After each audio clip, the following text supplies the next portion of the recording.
أعظم صلاة لا تنتهي أجورها، أحب الصلوات إلى الله سبحانه وتعالى لا تنقضي فضائلها، صلاة الفجر.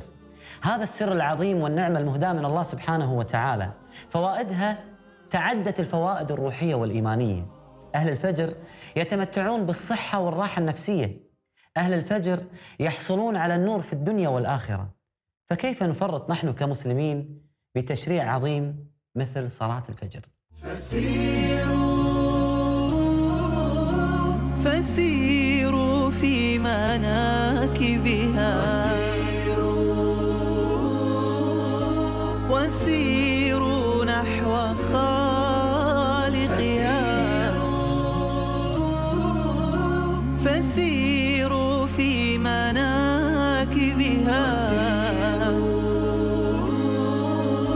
وسيروا نحو خالقها.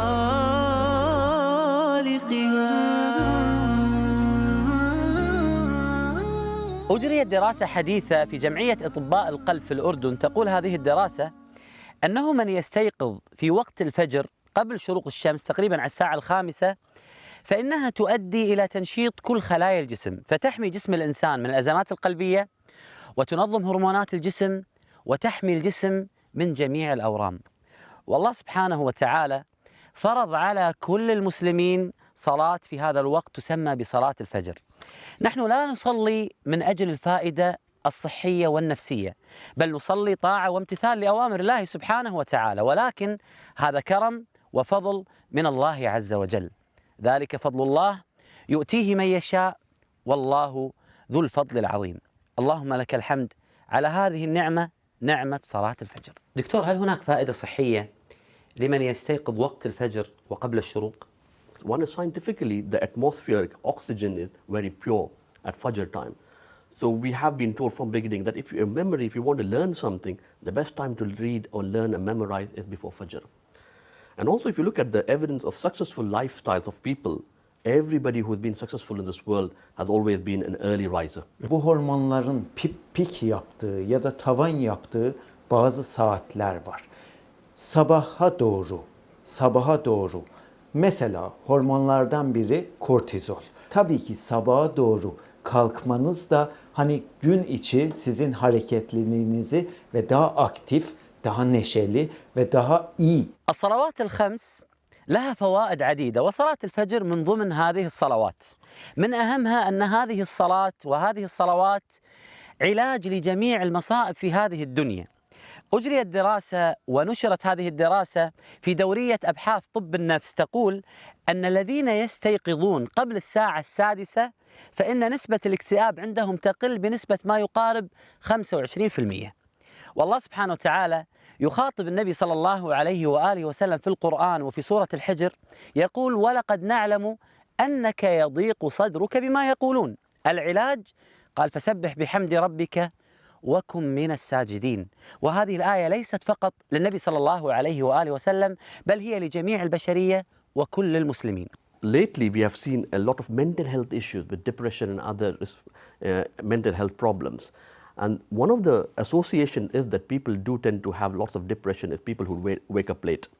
People who wake up early before Fajr, their mental health is better. Tam tersi. Hani biz atıyorum sabah saat 11 gibi uyanırsak eğer ya da yataktan çıkarsak eğer ve tabii ki günün ileriki saatlerinde de kendimizi kötü, bitkin ve enerjisiz hissederiz. وأيضا من أهم فوائد هذه الصلوات أنها سبب لانشراح الصدر وراحة البال والطمأنينة.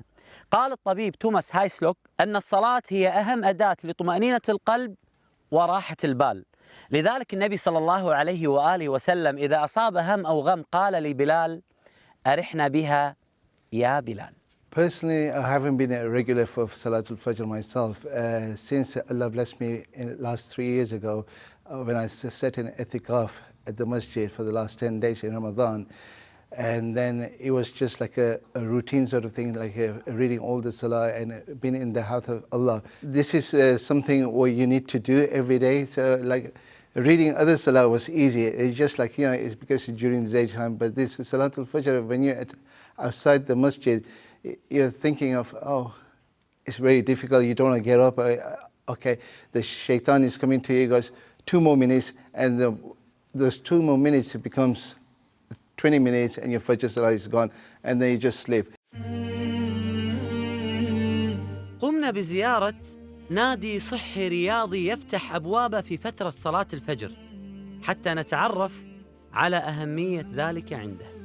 Sabah güne ilk olarak sporla başladığınız zaman da bütün enerjinizi ona vererek spora başlıyorsunuz ama günün sabah kahvaltınız, öğlen çalışmanız, akşam çalışmanız, günün yoğunluğu, stresi vesaire geçip spora akşam geldiğinizde sabah %100'ünüzü verebilirken akşam %60'ınızı, %70'inizi vererek enerjinizi azaltıyorsunuz, gücünüzü azaltıyorsunuz. Birazcık daha iş zor bir hale geliyor. أثبتت دراسة أن الرياضة الصباحية لمدة 10 دقائق فقط تعادل ما لا يقل عن 30 دقيقة من الرياضة المسائية. After Etikaf last 10 days, I stayed at the masjid. I came out of the Etikaf and the spirit was still high. So the first few days, I started waking up just as regular, but without the alarm clocks or anything, because the feeling of the Etikaf was still in the body and everything. So Fajr was easy to come. And then suddenly, one day, the alarm went on and I guess 2 more minutes. And that day I realized I've missed something because I fell asleep, and when I got up, it was already sunrise. Next day, I got up on time, came to masjid, read Fajr Salah, and that day went so smoothly, and I just realized when you come in the masjid, read with the Jamaat, and when you come out, you just feel fresh. Like even though you're tired, you don't want to get out of the bed, but that one step out of the bed, that just turns your day into a very positive day. وأيضا من فوائد هذه الصلاة المهمة أن بحركتها تعطي فائدة بدنية لكل أعضاء الجسم من ركوع وسجود وحتى سلام. فاللهم لك الحمد على نعمة هذه الصلاة العظيمة. خلينا نبدأ في مشكلة الرقبة.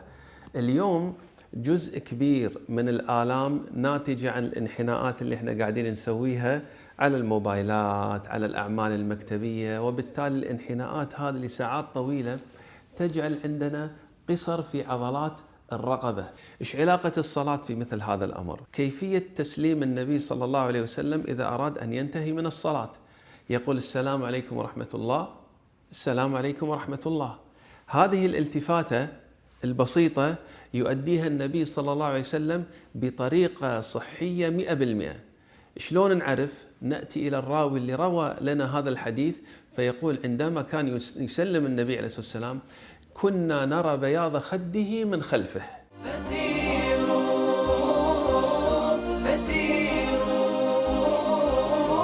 عندما ترى صفوف المصلين في الصلاة فعلا تتعلم المساواة بين البشر، فتجد الكبير بجانب الصغير، الغني بجانب الفقير، وليس هناك فرق بينهم إلا بالتقوى. قال الله سبحانه وتعالى: إن أكرمكم عند الله أتقاكم، وقال عز وجل: هو أعلم بمن اتقى. وأن من فوائد هذه الصلاة المهمة أنها مدرسة أخلاقية، وأنها تعلم المسلم الانضباط، وخاصة الانضباط في الوقت. الله سبحانه وتعالى قال: إن الصلاة كانت على المؤمنين كتابا موقوتا. المسلم ينظم وقته كله على حسب الصلوات الخمس. آلام الظهر اليوم تعتبر إحدى الشكاوى المتكررة وبنسبة عالية جدا. من خلق الله عز وجل الإنسان إلى اليوم هذا ما مر عليه طول قعدة مثل اللي قعدها الإنسان اليوم في وقتنا الحاضر. فهذه القعدة الطويلة تجعل عضلات الظهر كسولة. نتيجة هذا الأمر يصير عندنا ضعف في العضلات وينتج عنا مثل هذه الآلام. طيب شو تسوي لنا الصلاة؟ طريقة الركوع للنبي عليه الصلاة والسلام كان إذا ركع يجعل ركوعه مستقيم، وفي رواية وأقام ظهره حتى لو صب عليه الماء لاستقر. يعني ما يركع بهذه الطريقة ولا يركع بهذه الطريقة، وإنما يركع باستقامة. أبي أضرب لك مثال جميل جدا. لو قلت لك أني راح أعطيك فرقة من القوات الخاصة هي أفضل فرقة في العالم تحرسك من بداية اليوم من الصبح إلى الليل، كيف راح تكون راحتك وطمأنينتك؟ الله سبحانه وتعالى خير حافظة. النبي صلى الله عليه وآله وسلم يقول: من صلى الصبح فهو في ذمة الله، حفظ الله سبحانه وتعالى.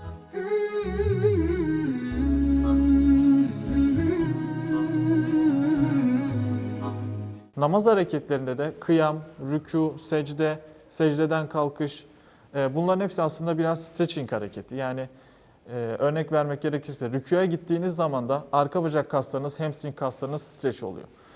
Secdeye gittiğiniz zaman da aslında latissimus dorsi, sırt kaslarınız, omuz kaslarınız stretch oluyor. طبعا الصلاة وحركة الركبة متلازمتين على اعتبار أن الركوع السجود الجلوس بين السجدتين والتشهد كله يتطلب مرونة في هذه الركبة، وكذلك القيام والجلوس، هذه كلها عبارة عن حركات متكررة في كل ركعة.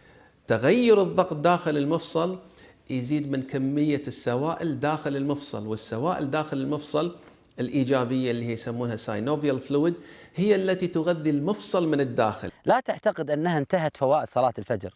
فوائد صلاة الفجر لا نستطيع أن نحصيها. اليوم شنو همنا من هذه الدنيا؟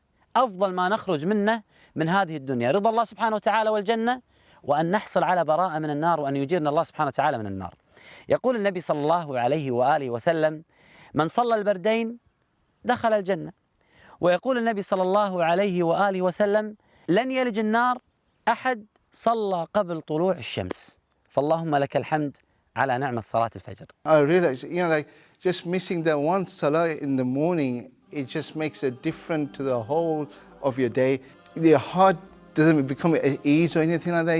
You think, oh, there's something missing. People think, oh, it's just saying this. But you try that for at least 30 days and see yourself how different you feel. نبي نكون صريحين مع بعض. احنا نضبط المنبه على صلاة الفجر، وقت صلاة الفجر، ولا وقت الدوام؟ للأسف أسمع بعض الشباب وبنفسي سمعتهم أسئلة: أنت متى تضبط المنبه؟ يقول على وقت الدوام، وإذا قمت صليت. فلما أشوف الوقت، وقت صلاة الفجر انتهى، وقت صلاة الفجر من الفجر إلى شروق الشمس وصلى بعدها، فأقول هذا مو وقت صلاة. كيف تصلي الصبح بغير وقتها؟ الله سبحانه وتعالى يقول: إن الصلاة كانت على المؤمنين كتابا موقوتا. يعني ما يصير تصلي المغرب وقت العصر والعصر وقت الفجر، هذا وقت صلاة محدد. أنا أعلم أن صلاة الفجر ثقيلة، ولكنها ثقيلة على المنافقين.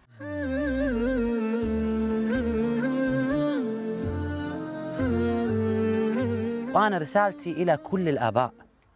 اليوم أنا أشوف تبارك الرحمن الأب يأتي بأبنائه إلى صلاة الظهر، صلاة العصر والمغرب والعشاء، وكأن هناك في الجدول ليس موجود صلاة الفجر. فأسأله: أين ابنك في صلاة الفجر وأبنائك؟ يقول: لا، شفقة بهم، رحمة بهم، خلي ينامون، خلي يرتاحون. أقول: أنت ضريتهم، هذه مو رحمة. الرحمة أنك تصحيهم لصلاة الفجر. أفضل تربية للنشء أنك أنت تربيه على صلاة الفجر.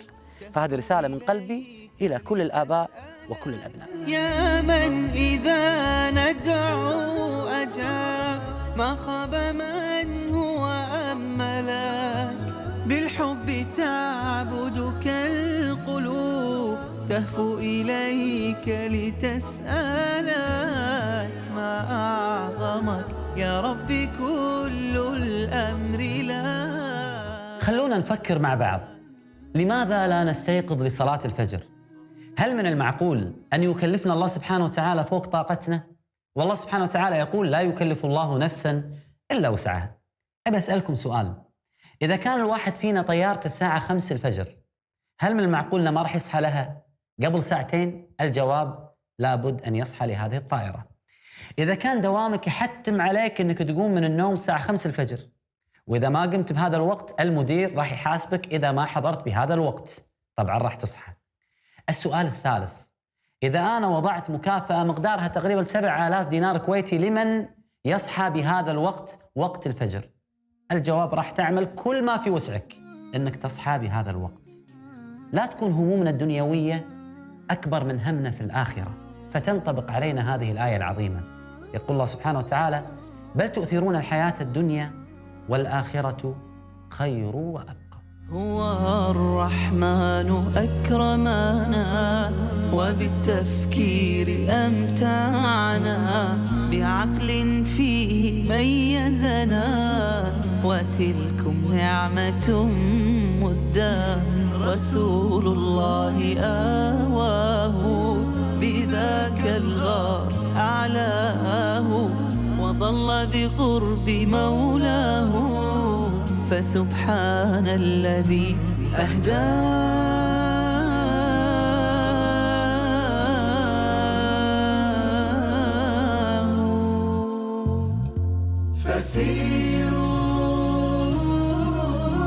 فسيروا في مناكبها وسيروا نحو خالقها فسيروا في مناكبها